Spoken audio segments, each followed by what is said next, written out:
Bienvenidos, esto es El Mundo Ahora de France 24. Yo soy Daniela Blandón Ramírez. Vamos con nuestros titulares. 50 días, este fue el plazo que dio Donald Trump a Rusia para alcanzar un acuerdo de paz con Ucrania, bajo la amenaza de imponerle un 100% de aranceles si no lo logra. También confirmó el envío de nuevo cargamento de armas a Kiev. En tanto, crece la tensión comercial transatlántica.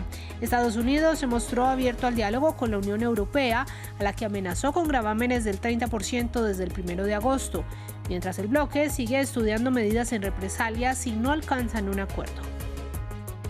Este lunes se celebró la Fiesta Nacional de Francia, conocida como el Día de la Bastilla, que se enmarca en la promesa del presidente Emmanuel Macron de acelerar el gasto militar. El mandatario lo justificó en lo que considera una creciente amenaza de Rusia.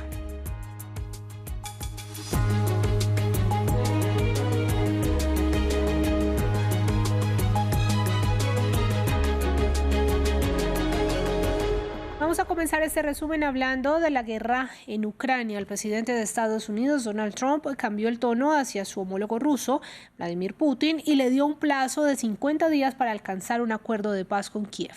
De lo contrario, amenazó con imponer aranceles agresivos.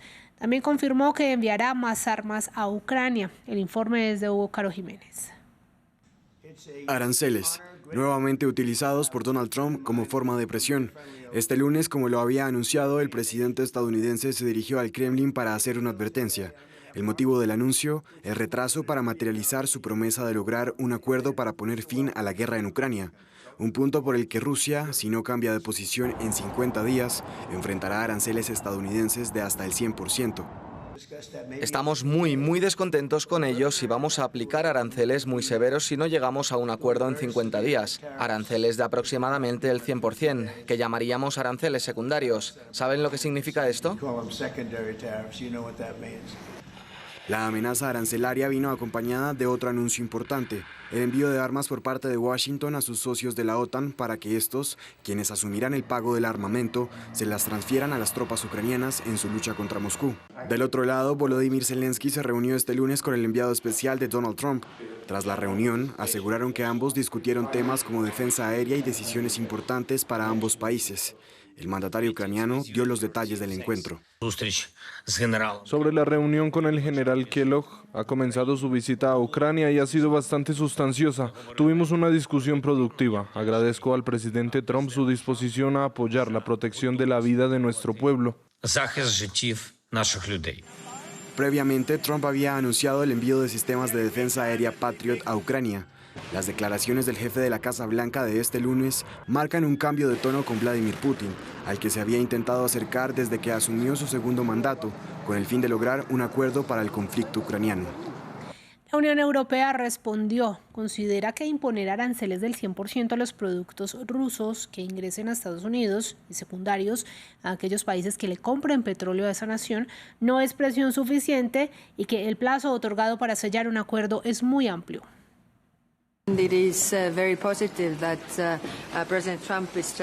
Es muy positivo que el presidente Trump adopte una postura firme frente a Rusia. Por otro lado, 50 días es mucho tiempo si vemos que están matando a civiles inocentes también todos los días. Así que está claro que todos tendremos que presionar más a Rusia para que ellos también quieran la paz, y es bueno que los estadounidenses estén dando los pasos y espero que también den ayuda militar como están dando los europeos.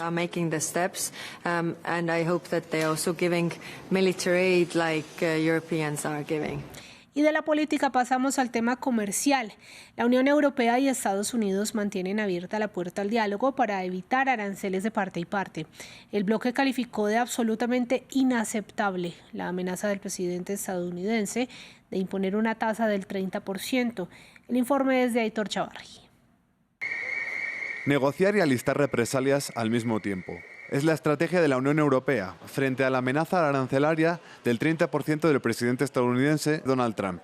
Este lunes, después de una reunión de los ministros de Comercio del bloque, la Comisión Europea anunció un plan de represalias que podría afectar a productos estadounidenses de un valor total de 72.000 millones de euros anuales si las discusiones en curso con Washington fracasan.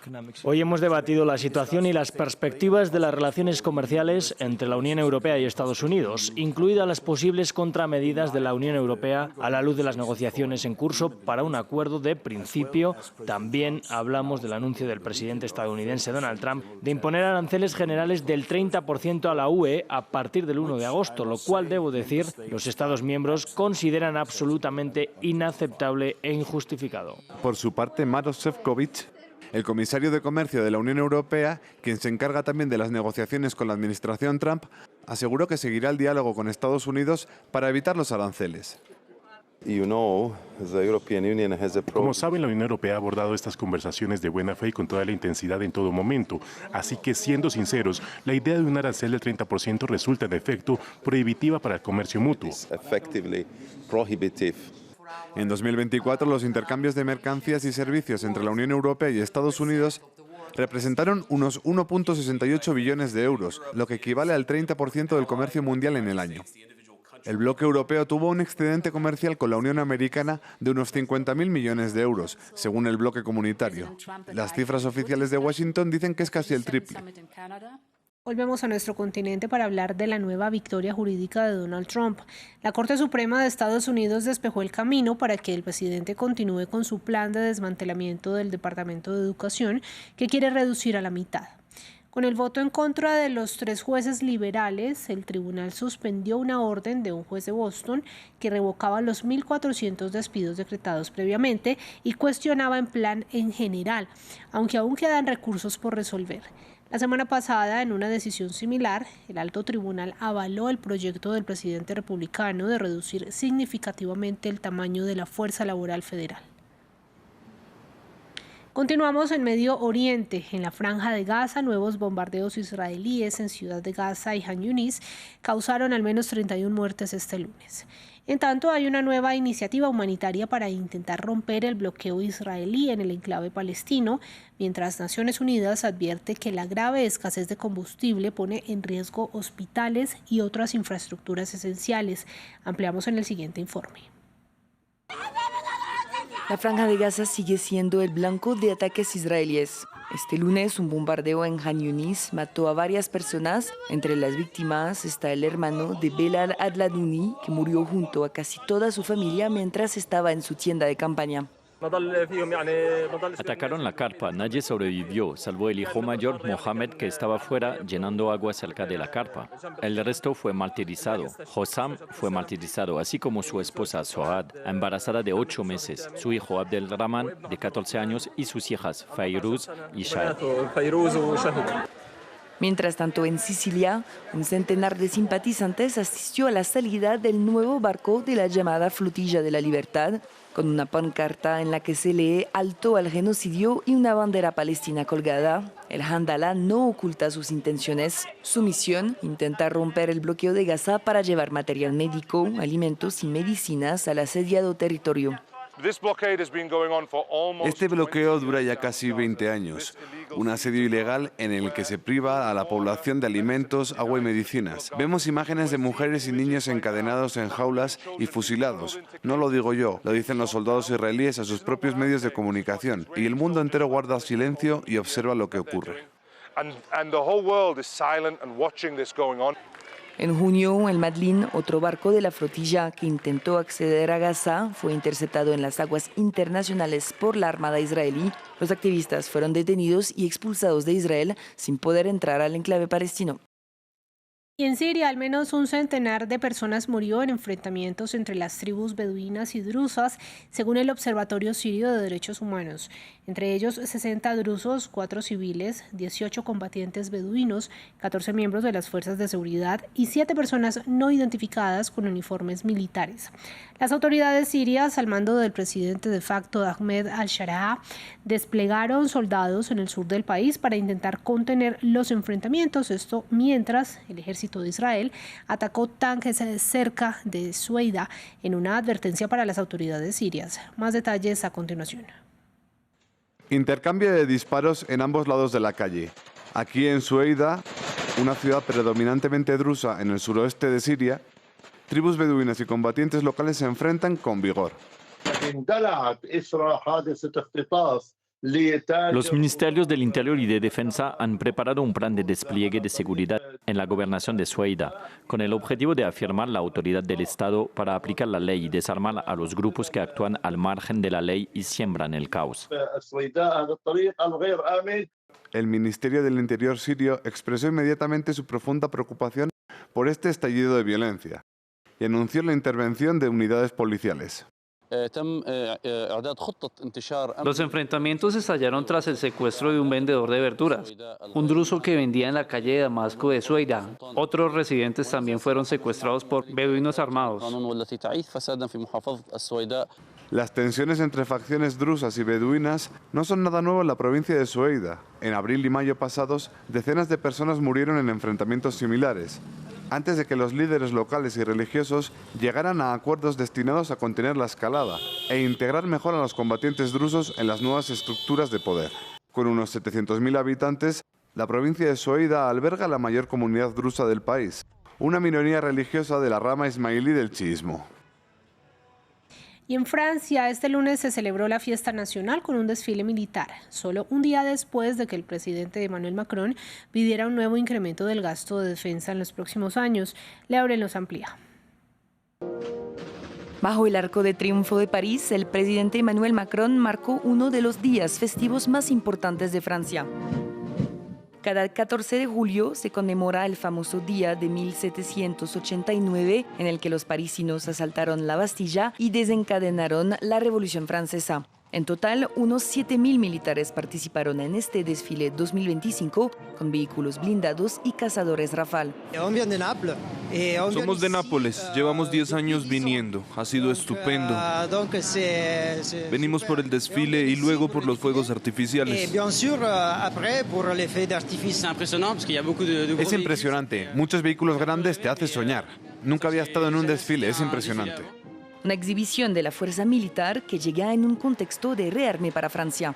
El domingo, Emmanuel Macron propuso un nuevo esfuerzo presupuestario para la defensa con el objetivo de alcanzar casi los 64.000 millones de euros en 2027. No se trata de asustar a la gente, sino de ser realistas. Para evitar la guerra hay que estar preparado para utilizar la fuerza como elemento disuasorio, porque lo que ha cambiado fundamentalmente en los últimos años es que el mundo es cada vez más amenazador. Las guerras están en todas partes y ya no se puede confiar en el protector de Europa, Estados Unidos. En consecuencia, necesitamos rearmarnos. Sin embargo, el mandatario rechazó que este esfuerzo histórico se financie con deuda en un momento en el que el gobierno francés busca ahorros para sanear las finanzas públicas. El primer ministro François Bayrou se comprometió, de hecho, a presentar el martes un plan para volver a un equilibrio presupuestario a nivel nacional. Terminamos en México, en la capital del país. Decenas de actores de doblaje y locutores se manifestaron en el Monumento a la Revolución en contra del uso desmedido y sin regulaciones de la inteligencia artificial en la industria del entretenimiento. Veamos más. Locutores y actores en rebelión contra las máquinas. En México, trabajadores de la industria creativa y de entretenimiento realizaron una movilización exigiendo a las autoridades regulaciones sobre la inteligencia artificial. El icónico Monumento a la Revolución fue rodeado por locutores y actores de doblaje, quienes exigieron que las herramientas con esta tecnología dejen de clonar sus voces. Queremos una regulación para que se pueda hacer lo más posible de doblaje hecho por personas, por seres humanos, ya que somos los que pueden transmitir emociones, ¿no? El sector reclama modificaciones a varias leyes, como la de protección de derechos de autor y datos personales, la Ley Federal de Radio y Televisión y la Ley de Cinematografía. En concreto, piden que las voces humanas sean protegidas por las normativas, para evitar el uso indebido y la copia del espectro vocal de cada trabajador de la industria. Porque hace 2 semanas Santander sacó un comercial hecho 100% con inteligencia artificial. ¿Sabes cuántos trabajos se perdieron por un solo comercial? Más de 100 trabajos. No podemos dejar que la inteligencia artificial desplace a los humanos. Debe ser una herramienta que nos apoye, que nos ayude a automatizar. Estos reclamos se replican en diferentes regiones del mundo. El uso de la inteligencia artificial fue uno de los ejes centrales de las históricas manifestaciones de actores y guionistas en Hollywood de 2023. Y en marzo de este año, un anuncio sumó preocupaciones. La plataforma de streaming Prime Video del gigante Amazon comunicó que había iniciado pruebas con un sistema de doblaje que incluía inteligencia artificial. Hasta aquí este resumen informativo, quédense con nosotros.